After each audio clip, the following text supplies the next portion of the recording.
Ketua TKD Prabowo Gibran Kota Parepare, Sulawesi Selatan kedapatan membagi-bagikan uang kepada peserta saat acara Senam Sehat.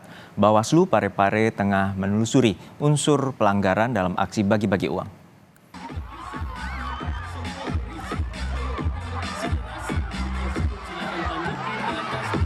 Disaksikan Komisioner Bawaslu Kota Parepare, Sulawesi Selatan, Ketua Tim Kampanye Daerah TKD Prabowo Gibran Kota Parepare, Suryanto membagi-bagikan uang kepada peserta senam sehat saat berkampanye. Komisioner Bawaslu menyebutkan kegiatan kampanye yang berisi senam sehat ini sebelumnya disampaikan agar tidak ada bagi-bagi uang. Namun Ketua TKD Prabowo Gibran Suryanto tetap membagikan uang kepada peserta dari atas panggung. Bawaslu langsung melakukan penelusuran dan bakal memanggil Ketua TKD Prabowo Gibran di Parepare.